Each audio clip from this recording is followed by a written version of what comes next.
Brilliant. Fantastic. So thank you all very much for coming along, and thank you, of course, to our guests for this, for their giving up their time for this Mallard event on the state of global religious liberty. We have three fantastic guests with us this evening. We have Sadia Hameed, Wasiq Wasiq, and Georgia Leatherdale-Gilholy. So just by way of introduction, we have, as I say, Sadia, who has been working on issues of domestic abuse, sexual violence, and harmful traditional practices for almost a decade. Sadia is interested in the area of immigration, multiculturalism, and its impact on integration. She's also worked extensively on freedom of speech and freedom of expression. She's also the director and founder of the Gloucestershire Sisters, that specialises in training frontline professionals on the issues of harmful traditional practices, as well as providing evidence to professionals supporting victims and survivors.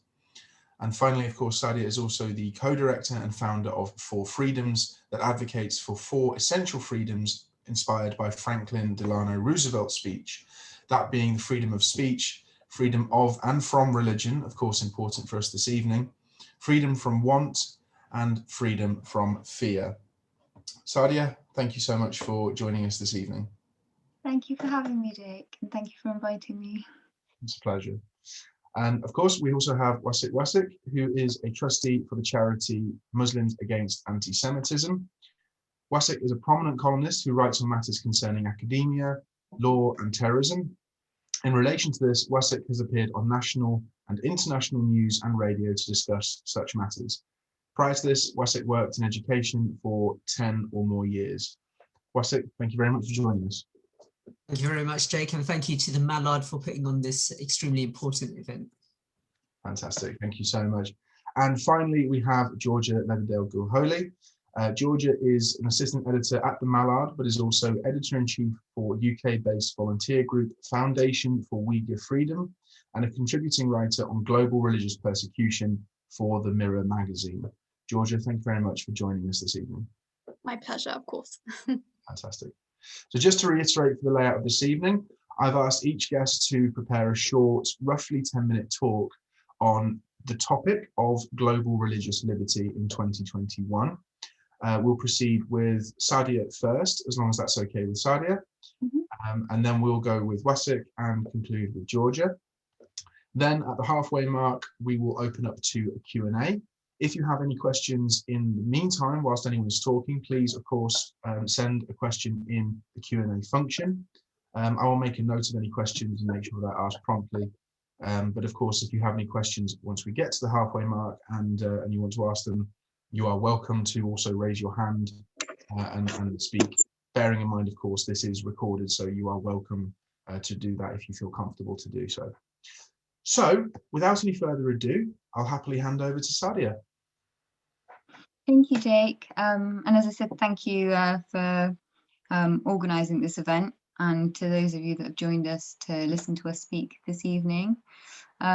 So though I am irreligious myself, I do see the value of religion, and what it offers to people, the kind of sense of community and belonging, and some of the great work that religious communities and faith groups do. However, not all religions are equal, and you know, the evidence of that is quite clear. There's a vanishing community of Christians in Iraq that's faced about 1,400 years of persecution since the toppling of the Saddam Hussein regime in 2003. The Iraqi Christian population has shrunk from 1.3 million to just 250,000. In 2014, attacks by ISIS displaced 125,000 Christians from their historic homeland. As well as ancient medieval sites and libraries, churches, monasteries and Christian homes have been decimated, leaving many Christians unable to return home. During the time, extremist groups have also been preaching that the killing of both Christians and Yazidi people aids with the spread of Islam. ISIS kidnap and attack religious minorities as well as their women, as well as take their women and girls as sex slaves. In 2008, a Catholic archbishop was abducted and killed. In 2010, Islamic militants seized a church in Baghdad and killed 2 priests and dozens of people in a 4-hour-long siege. In 2014, ISIS took over towns and villages in northern Iraq, killing thousands of religious minorities and forcing thousands of others to flee for their lives. ISIS destroyed buildings, historic artifacts, and significant structures that they considered contrary to their version of Islam. And as I was writing this, it actually made me think of something closer to home with the recent toppling of the statues. I think others have kind of made that connection, but I just wanted to kind of point that out again. When ISIS took control of Palmyra, I think it's pronounced, they promised to leave nearby ancient ruins. Sure enough, though, the terrorist group's promises were false. Within months of seizing the area, ISIS publicly executed the archaeologist that had been overseeing the excavation of the site for decades. They hung his beheaded body from the columns of the ancient temple. Later, ISIS also released photographs of them they're rigging the 1900-year-old ruins with explosives and blowing it up. The lengthy list of the current crimes against religious minorities in Iraq alone is eye-wateringly long. However, it's not new by any means. In 1947, the Iraqi Jewish population stood at 156,000 strong. My apologies for the error. Due to years of persecution between 1948 and 1951, 121,633 Iraqi Jews were airlifted, bused, or smuggled out of Iraq. During the height of Jewish persecution, Iraq's then Prime Minister, Nouri al-Said, justified the exodus to a Palestinian politician by stating that Jews have been a source of evil and harm to Iraq. They are spies. At that time, the few remaining Jews in Iraq had to carry ID cards with them. In 2008, the New York Times published a piece whereby they estimated between 7 or 8 Jews remaining in Iraq. A more recent source estimated as little as 4 Jews remaining in Iraq in 2020. The fate of Iraqi Jews from the past is a warning of what could happen to Iraqi Christians today. But it isn't the only example of discrimination of religious minorities in Muslim-majority nations. We've all read the fate of Coptic Christians in Egypt, Christian persecution in Libya, persecution of religious minorities in Pakistan. Again, the list is eye-wateringly long. Worse still, in Muslim-majority nations, smaller Islamic denominations such as Ahmadis suffer too. Sufism, the school of Islamic thought that incorporates skepticism, mysticism, music, and poetry that might help drag Islam out of the Dark Ages, is also at risk today. But more serious discussions required here. When Muslims are the victims of abuse, we quite rightly condemn the actions of the abusers. However, when Muslims are the aggressors, our condemnation is less forthcoming. It's my own personal observation that the level of wealth of the nation where abuses occur impacts the level of condemnation that is meted out to the nation. So, for example, when Saudi commits human rights abuses, a very wealthy nation, most feel very comfortable to condemn it. However, when a poorer nation like Iraq does exactly the same, a blind eye is turned to it. Similarly, what I've noticed is if the politics of the nation are correct, then no condemnation is meted out. When the politics of the nation are incorrect, then we're very comfortable in condemning it. I say we, I mean they. I think these double standards really need to end. When we see abuse occurring, it's as simple as condemning the abuse, regardless of the political or economic position of the perpetrators. I think we need a more uniform response to when abuses are occurring. That's my bit, so thank you for listening. Fantastic. Thank you so much, Sadia. That was really fascinating and a lot to think about. Brilliant. Wasiq, I'm happy to hand over to you there. Thank you very much, Jake, and thank you, Sadia, for that. That was very moving and very telling what's actually happening to Christian communities, especially in the Middle East.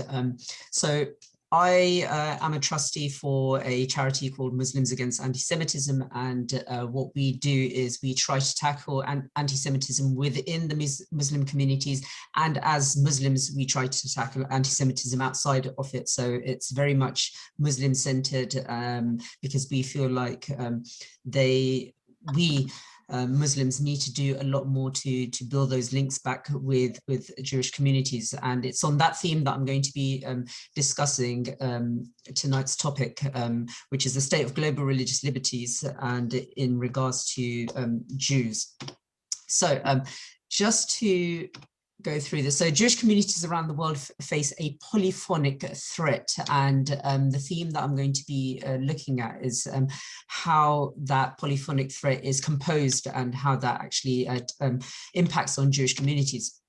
So the threat can be seen as three distinct melodies incorporated into the same song that is played against Jews. Now, the first melody comes from the left wing of the political spectrum.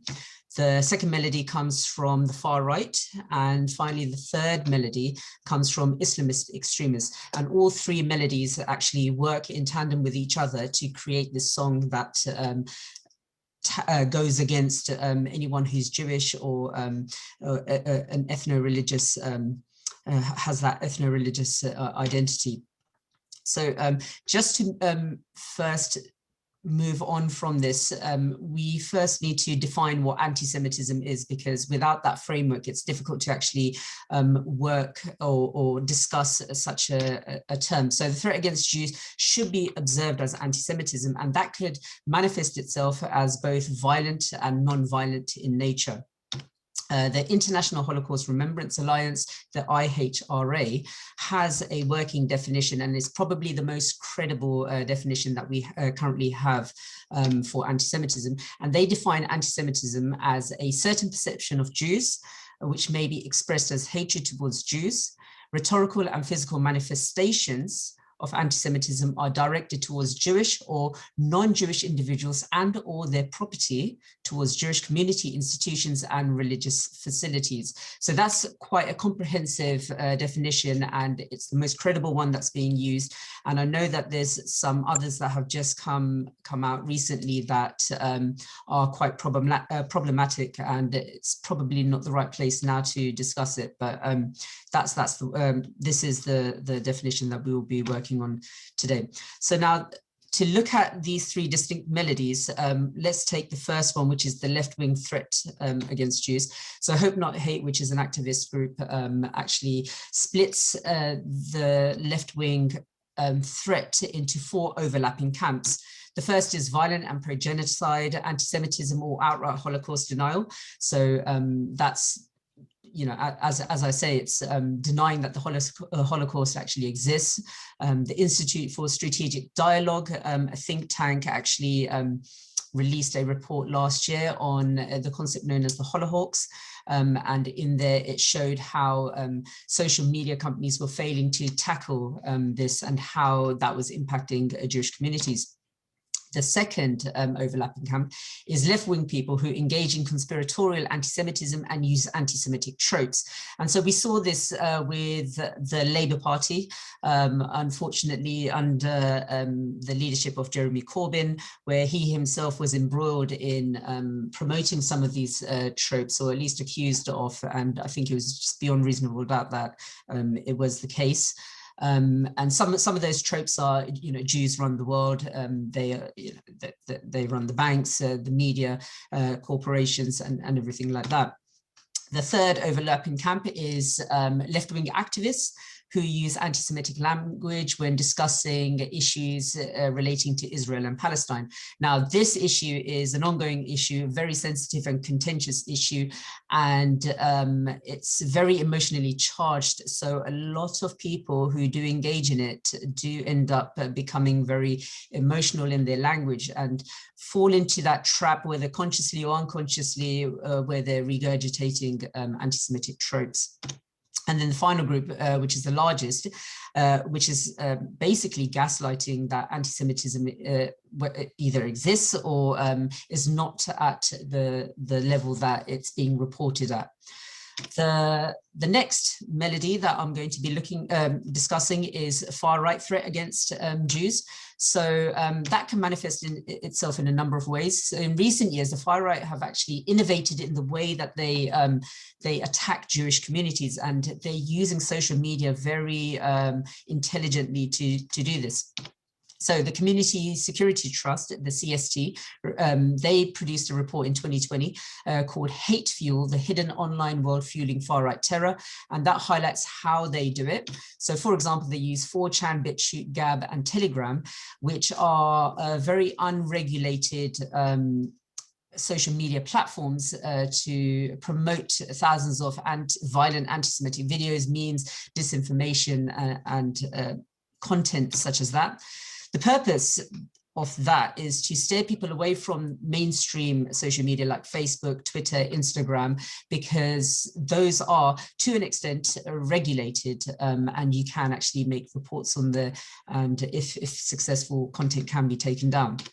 The content of the report actually found that some of what they were researching and what they found, it was so violent that they couldn't actually put it into the report in Nature. And it just goes to show that actually the far right, what they're currently doing is actually quite extreme, and it's something that needs to obviously be looked at. The final melody is the Islamist extremist threat against Jews. And this is really looking at it from a theological basis, because Jews have always been seen as the children of Israel in Islam, the people of the book. So they've had a positive status, but that has changed over time as a result of whether it's the decline of Islamic thought since the Middle Ages and Enlightenment values taking over. Then you've also got the Israel and Palestine issue, which also again heightens those tensions. And if a Muslim is in support of the existence of Israel, they're seen as traitors, they're seen as Zionists. So you can see how the use of the term Zionism is used actually as a front for anti-Semitism. America is always going to be seen as the far enemy, and because Israel enjoys its support, it continues to remain a target. And then extremist Islamism is a supremacist ideology. So not only do they aspire for a global caliphate, in the end, they want everyone to be Muslims. And if you're not Muslims, then well, off with your heads as far as they're concerned. They're not in the business of living peacefully or cohesively with other religious communities. So the key anti-Semitic melody throughout all of this is conspiracy theories. Now, conspiracy theories against Jewish communities have existed ever since, the dawn of time. And some of the reasons why people are drawn into these conspiracy theories are because of social and economic deficiencies that they have, and they need to find a way to control their own lives. And one of the ways to do that, believe it or not, is to actually engage in these conspiracy theories. They need to control an internal narrative that they have. So because they are perhaps ostracized from their own community, or do not have very strong family networks, or are perhaps not very well educated, or even those who are educated, they need to find some sort of sense of control. And so by engaging in conspiracy theories, they feel like they're being empowered, which is also driven by the epistemic need that they have. And they also tend to reject mainstream media because they're already following the conspiracy that Jews are running the media. And so why would they go to that? And which is another reason why they end up going elsewhere to alternative media platforms to get that, that other narrative that they need. All in all, conspiracy theories is, so once you have all these three melodies working in tandem together, that is what the Jewish communities are facing around the world. Now, to give you some statistics actually for how it manifests itself. So America, it's 19% of the population harbor anti-Semitic views, Asia 22%, Eastern European 34%, the Sub-Saharan Africa 23%, Western Europe 24%, and then Middle East and North Africa is a whopping 74%, so just under 3/4 of the population there harbor anti-Semitic views. In terms of it manifesting in regards to religion, again, there's some quite surprising figures here. So if you're a Buddhist, there's a 17% population there, Christian 24%, Hindu 19%, non-religion or atheist 21%, and Muslim 49%. So just under half of Muslims within those regions harbor those views. So where is it the worst? Middle East and North Africa, quite obviously. The total population there is 275 million. Out of that, 200 million in the region harbor anti-Semitic views. So that's a massive amount of people there. On average, that's just under 3/4 of the population, and this figure dwarfs other regions. To give you an example, in Eastern Europe, which is the highest, second highest at 34%, even if you double that, it still doesn't actually meet that threshold where it does in the Middle East and North Africa. So what can we as citizens do to prevent this from getting worse? Well, first of all, we have to acknowledge that there is a problem, and that problem can also exist within our own communities. So Dr. Rakib Ahsan, who is a columnist for the Mallard, actually done a report for the Henry Jackson Society on anti-Semitism within the Muslim community. And so that's one step towards acknowledging that there's a problem there. We need to adopt the IHRA working definition of anti-Semitism. So that's councils, companies, public institutions. We need to have that working framework that we can, that we are able to identify when anti-Semitism is taking place and be able to tackle it. We need to educate our young people and remove problematic texts from schools. I know, I think it was the Trojan Horse affair a few years ago in Birmingham, where they found lots of anti-Semitic text, and that had to be removed when Ofsted obviously highlighted it. Make efforts to dismantle ghettos where these views are harbored. So unless there's more social cohesion, where people are outside of their religious bubbles, their social bubbles, and start mixing with the rest of the population, then these views manifesting and growing actually reduces. Strengthen mainstream media so that people see it as credible once again. So I know that there's a campaign to defund the BBC, which is absolutely fine if that's what you want to do, but the BBC need to acknowledge that unless they see themselves or can present themselves as credible, people will seek out alternative media because they will see BBC bias all the time. Support organizations like the Community Security Trust and Muslims Against Anti-Semitism, because we are trying to do everything that I've just highlighted here to actually do that.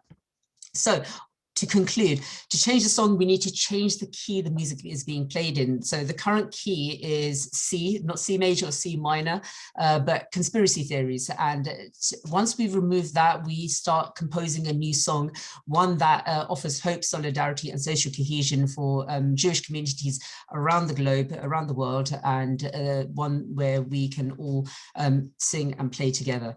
Thank you very much. Fantastic. Thank you so much, Wasiq, and thank you for the very colourful metaphor of the song. I think that's very helpful for us. Finally, pass over to Georgia. Georgia, please go. Okay, wonderful. I hope everyone can hear me clearly. My internet it's not always the most reliable. So thank you, of course, to Sadia and Wasiq for their moving speeches and, of course, for their brilliant work in these fields. And as Jake said, Wasiq's quite fitting musical metaphors. I think they are really good ways to explain those sort of very complex issues, especially when it comes to anti-Semitism. So maybe if I could just outline for you a bit about the sort of contemporary global context when it comes to religious persecution in general. So I think that there's a tendency, especially if you're living, a developed post-industrial country in the West or outside of the West, to sort of think, obviously there are problems in the world, there are problems in our own countries, there are problems abroad, but in general, things are improving, and to a certain extent that is true in terms of, living standards, education, many different development indicators. The world has sort of skyrocketed when it comes to those sort of indicators in the past 20, 30 years. In an unprecedented way in human history, no sort of generation has experienced that before us.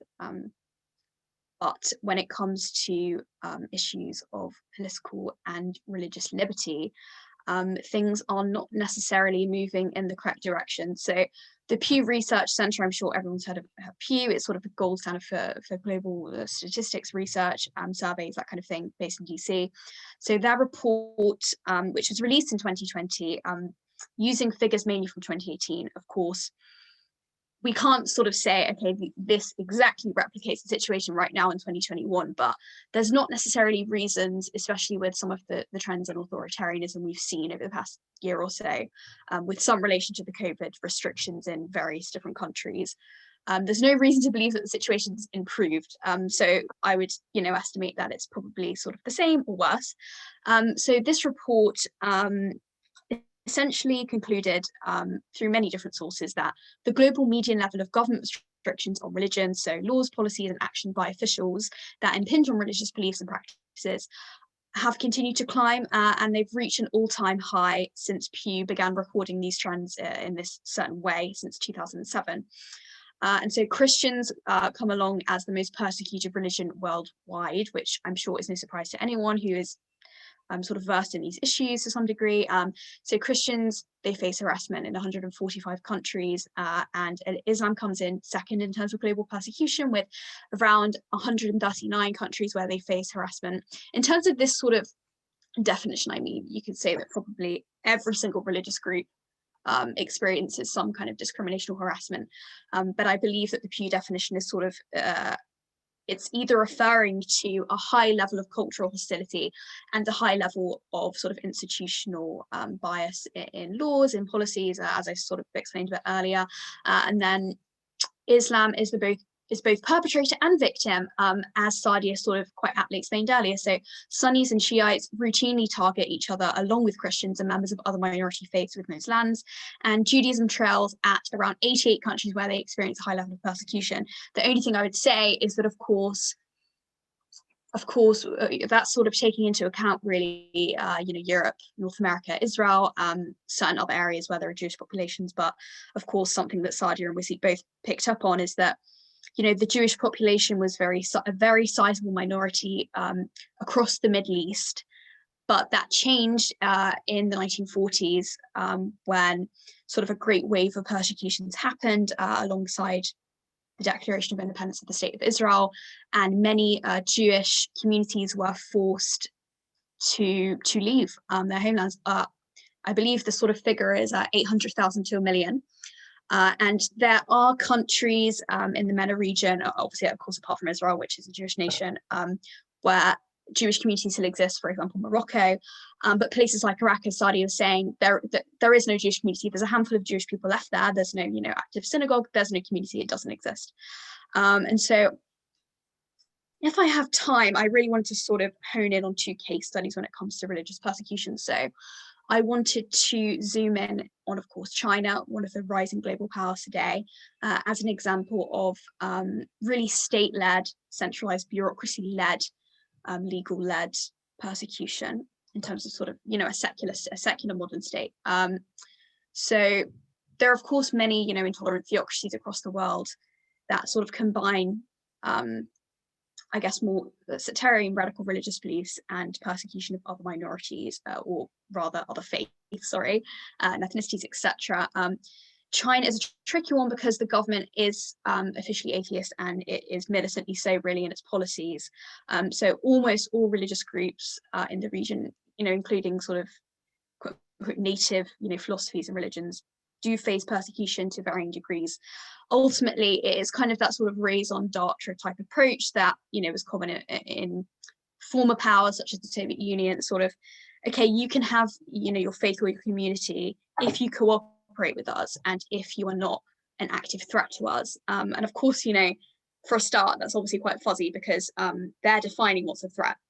These communities aren't defining their own status. They're not saying, okay, well, I believe in Christianity or whatever, but I don't want to, take over the government or rebel or something, because in many circumstances, from the top level in Beijing or from different local authorities and local governments, cities, villages, etc., they can sort of perceive any sort of transcendental faith as an inherent threat to, the sort of hive mind of the CCP philosophy, unfortunately, or pseudo philosophy.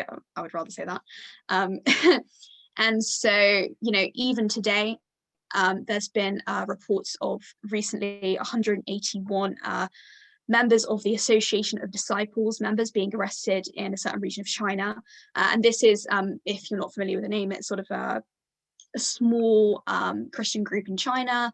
And this is apparently, of course, I'm saying apparently because the issue with reporting on issues of China is, of course, that there are many, dissidents and civilian reporters, for example, but there's no real, transparent journalism, and, international outlets have very limited access to certain areas and certain sources, unfortunately. So much information is quite fuzzy, unfortunately. So there have been reports of this, and many experts believe that this is because local authorities are sort of claiming that this these arrests and roundup of this certain group, and many of them, is a fruit of this policy of offering larger awards to people in the community who denounce devotees of banned religious groups, such as this certain dissident Christian group. There are also bigger official churches in China. I believe there are 2 official Protestant ones and the official Catholic one. And so these are heavily monitored by the state and heavily restricted by them and their practices in many instances. Or I believe in all instances in the official Catholic Church, you can see my sarcastic quotation marks, the Chinese authorities appoint bishops, which is obviously highly alarming. They often plant spies in various churches, that kind of thing. As I said, similar to the sort of things that happened in the Soviet Union.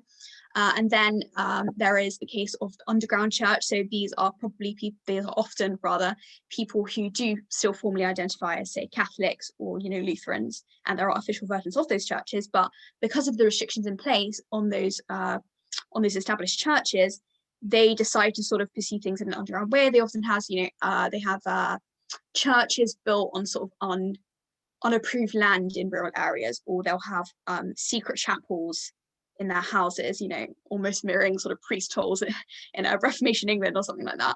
And these people, when they're found out, they're often arrested. Structures they've built maybe in their own homes, for example, churches, chapels, etc., are destroyed. Communist symbols and memorabilia, that kind of thing, is often forced into holy places, unfortunately, which is, really officially a desecration of those places. These are the kind of things that happen to Christians in China. Like I said, many other minorities experience similar things. And of course, probably the most pressing thing that would come to our minds right now is the persecution of the Uyghur people in Xinjiang, which I believe that Wasiq sort of touched a little bit on. So the estimate is that they're currently holding up to 800,000 to 1 million Uyghurs, who are mostly Muslims. There are a few Christians and a few Buddhists, but mostly Muslim population, in detention facilities. Things such as, forced sterilization, forced abortion, forced organ harvesting, forced labor, of course, in these facilities, sort of forced to denounce their culture, denounce their faith, denounce their native language, that kind of thing is happening in those facilities. There are many sort of, like I was saying, when it comes to this sort of state-driven persecution, it's quite sort of, and of course, you know, I was saying with China, it's very sometimes difficult to have sources on why this certain thing is being done here, etc., etc. I would say that many experts have brought up the point that Xinjiang is a region in the northwest, and if you don't know exactly where it is, sort of look it up on a map. It borders many Central Asian nations that China is really trying to involve heavily in their Belt and Road project, which they're investing billions and billions worth of US dollars into. So they want to sort of shore up that location. They don't want it to be a site of secession or rebellion, or just, you know, under threat of not necessarily complying with the CCP ideology. And that is possibly one of the reasons why, because like I was saying, in China, all religions face those restrictions. And I think that it's just in this particular area because most of the population are Muslim, you know, they have this transcendent faith. That is the most important thing for most religious people, and also for adherents of Islam. And they believe that that threatens their hold on the region. Yeah, my second example, I know I should only have 10 minutes, so I'm going to try and be quick, was a focus on sectarian-led persecution, as I was talking about before. And thank you to Sadia again for sort of laying out the basics of the situation in Iraq. So I wanted to say that really, you know, Iraq is of course not a centralized state in the way that China is. You know, it has a government in Baghdad, it has an elite, that kind of thing. But whereas the Chinese government has quite sort of tight control over all areas and manages to crush dissidents very well, Iraq has really been, I mean, certain areas are of course granted official autonomy, like the Kurdish region, which is mainly Sunni. But then in recent years, they have had areas taken over by ISIS, even though ISIS doesn't have many, you know, it doesn't have much territorial cover officially at the moment, if any. Many ISIS fighters and militants are still around and still pose a threat. Many people support them still in certain areas, or hide them in their homes, that kind of thing. And of course, what we know about ISIS, even just from having, you know, seen a few news stories about them, is the fact that they are militantly Islamist, militantly Sunni Islamist. They did not or do not tolerate any kind of distance to that. And there were, you know, instances of murder, rape, and enslavement of the Yazidis and Christians, and people they believed to not be adhering to the quote unquote true Islam, their version, that they, you know, claimed should be the ruling version, for example. And I mean, in Iraq in general, as Sadia was saying, the mainly Shia-led governments that have held power for, you know, since even 2003, they've really struggled to maintain order. And while Iraq is better right now than it was, you know, 5 years ago, in terms of the military situation and that kind of thing, there are still, like I said, many issues. You know, just the day after Biden was inaugurated, Baghdad was hit by 2 suicide bombers. They killed 32 people, wounded about 100. There have been strikes in recent months by Iran-backed militias. So there are sort of various level of threats, all interacting, all bouncing off one another.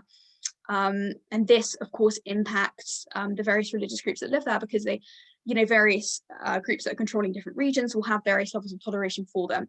And of course, as Sadia said, this has had a particularly dire impact on the historic Christian community. I mean, the Christian community in Iraq is sort of, you know, over 1,000 years old, and this is as much their home as it is to, you know, native Shia Muslims, native Sunni Muslims. And unfortunately, certain versions of Arab nationalism don't necessarily consider Christians and Jews, sort of summarize the issue of Jews in the MENA region, as being worthy of protection.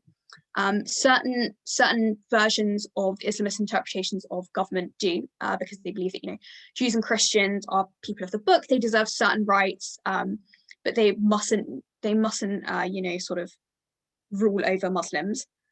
So there are still limitations, and those, I think that those situations are quite sort of, the level of protection is quite, I'm trying to think of the word, it's quite sort of, it can go up and down, and it's quite variable depending on sort of public mood.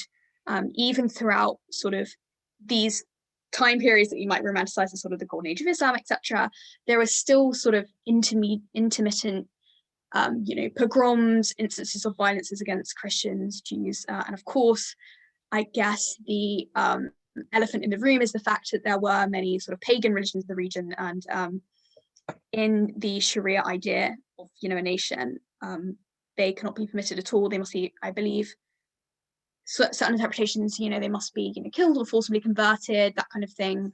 It's even harsher than the treatment of Christians and Jews who have already seen themselves decimated in the region. It's a very complex situation, and like I said, sectarian sort of religious-based persecution of other religions is something that is still on the rise. And of course, another elephant in the room is Iran, which is, like I was saying, a very highly centralized but also very hardline regime when it comes to dissidents of their interpretation of Shia Islam. And then you have China, which is a militantly atheist, quote unquote communist, but sort of, I would say, it's free market when it wants to be in terms of certain things, and I think that its interaction with the world and its economic growth indicates certain economic openness, but when it comes to its internal affairs, it's highly ruthless and centralized. I hope I explained myself decently, and if anyone has any questions, I'm sure myself and the other speakers will be happy to answer them. Fantastic. Thank you so much, George. That was fascinating, as always. So, as I say, we're happy to take any questions. If anyone has any questions, you're more than welcome to raise your hand using the raise hand function, or put a question in the Q&A. The first question, we have one from Ted Yarborough. Ted, would you like to talk? Yes. Hi, can you hear me? Yes. Okay, great. Thank you for this very enlightening discussion from all of you. I really enjoyed whatever you all had to say, especially about the plight of minorities all over the world. I wanted to ask about two minority groups that weren't covered in your good talk, and I was just curious whether you had heard anything about persecution or not. And this is open to any of the three of you. The first group would be Sikhs in India and Pakistan. The Punjab is their home. And I know that they've experienced discrimination in the past in both countries, especially Pakistan, but also in India. We obviously saw what happened with the raiding of the temple in the 1980s in India. And then also the growing group of Protestants in Latin America. Protestants are a very fast-moving, fast-growing group, especially Pentecostals in Latin America, and I haven't heard whether there's any persecution or not. I would just be curious if there's any kind of blowback from, a heavily Catholic community as Latin America. That's all I have. I'll listen now. Thank you. Fascinating. Thank you so much, Ted. Would anyone like to take this question first? So I can touch on the Sikhs a little bit. Certainly, in my experience, what I've seen in the British context. So absolutely, there is persecution from the Pakistani side on Sikhs. I'm less aware, and I'd be hesitant to talk about it in terms of what's happening in India, just because it's not my sort of area of expertise. However, I'm very aware of what's happening in Pakistan. The other thing that is simultaneously sort of happening in Britain is whenever Sikhs get involved in this conversation as a more successful ethnic minority, particularly South Asians, successful minority in Britain, when they do speak about persecution, they're often very quickly labeled. So there's these terms that keep coming up, right? So with Hindu minorities, when they kind of get involved, very quickly, the Hindutva label's thrown at them to shut them up, to kind of push them out of the discussion. They're Islamophobic and they're also Hindutva. Same sort of thing's been happening with the Sikhs as well, actually. And yes, some of those extremists do exist, but they're a very, very small minority. So we've got Khalistani that exists with the Sikhs. So what we've also been seeing in the British context is because we've become very, very cowardly when it comes to talking about issues with certain demographics, rather than using the appropriate term, rather than calling, you know, calling out certain ethnic minorities that commit certain ethnic crimes out by their actual like identity, they've kind of broadened it out to South Asian. We see Sikhs being attacked as Muslims. So there's a lot of complex issues occurring with Sikhs, but Sikhs were kind of screwed over in many ways, really screwed over in India and then screwed over wherever they went. They're again, like similar to Sikhs, they're quite a small minority group, some fetishized by some and vilified by others, and they've kind of been caught up in many fights for many years, and they've forgotten really to fight for themselves in many ways. But I do think it would probably benefit having, there's a lovely chap, Hardeep Singh, who's very good on Sikh related issues, who'd probably have a whole wealth of knowledge. I wouldn't like to say a great deal because I'm not an expert, unfortunately, but I am aware that in Pakistan there is huge amount of persecution of Sikhs, and what's happening in Pakistan, because we have a large Pakistani diaspora in Britain, is being imported. Those ideologies are being imported, and we don't challenge them in the same way when they're here. Thank you very much, Sadia. I think that's really fascinating to hear. Georgia or Wasiq, either of you like to talk on this? Yeah, in terms of South America and the growing sort of Protestant minority you're talking about, I'm certainly no expert on South America, unfortunately, but obviously it's an incredibly diverse continent. You have, you know, somewhere like Brazil that is hugely multicultural. Of course, the government has many issues with corruption, and of course, Catholicism is, you know, the main religion of the population, but it is hugely multicultural. And from what I know, I believe that there has been quite a thriving Protestant community there for many years, you know, since the end of Portuguese rule in Brazil.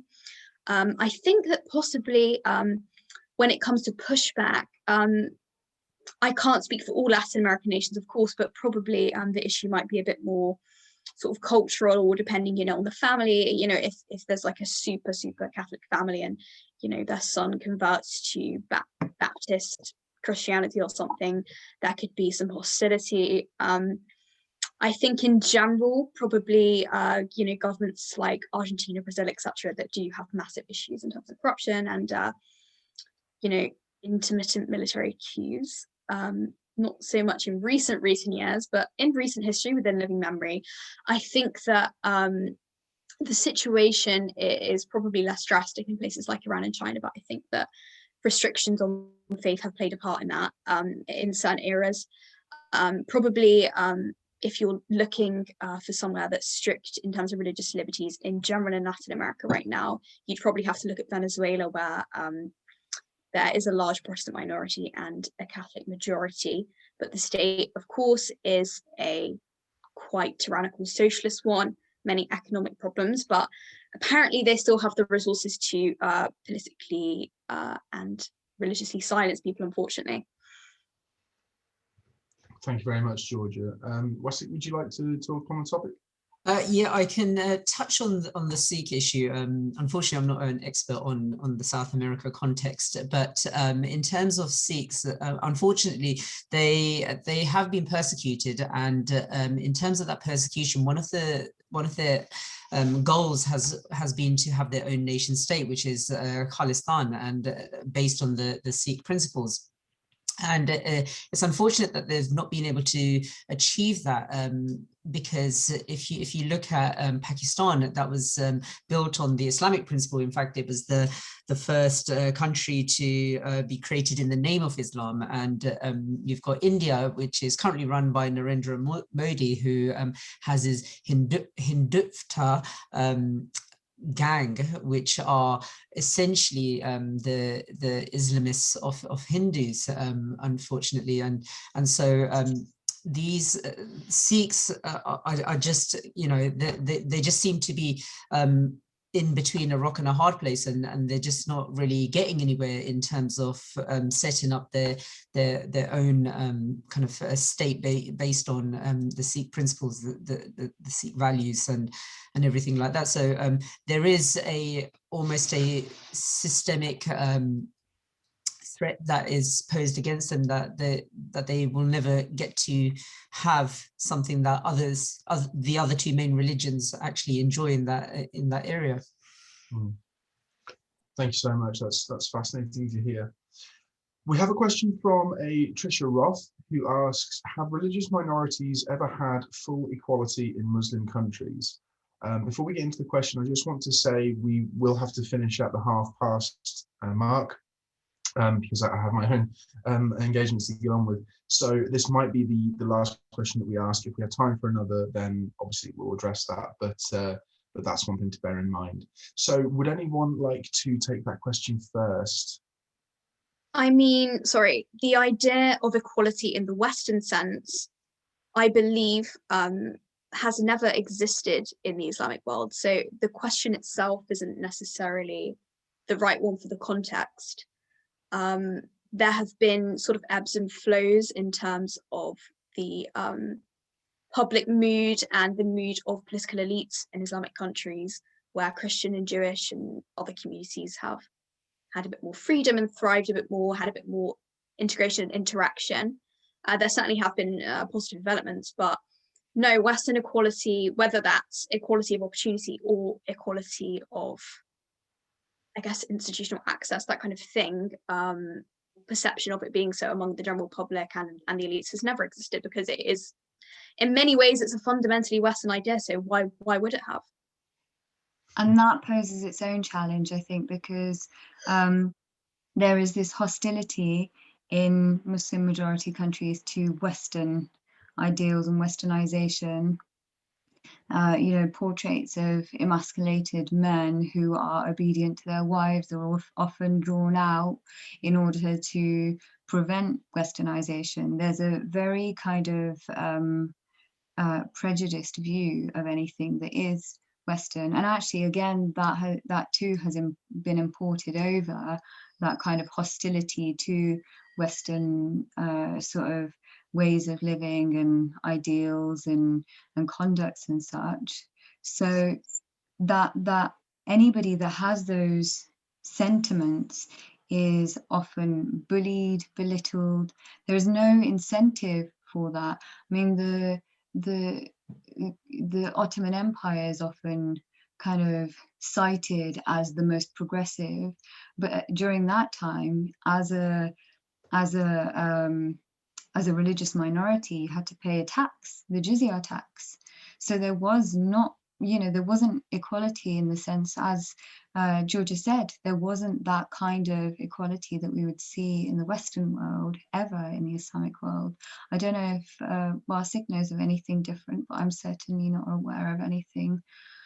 Yeah, again, obviously it depends on how you define equality, but I would add that even within minorities don't enjoy equality. So if we look at Pakistan, for example, there is a minority religious, Muslim religious community known as the Ahmadis, and they are unfortunately persecuted for deviating away from mainstream Islam, and as a result of that, on their passports they have to declare that they are Ahmadis. So there is a state backed persecution of them.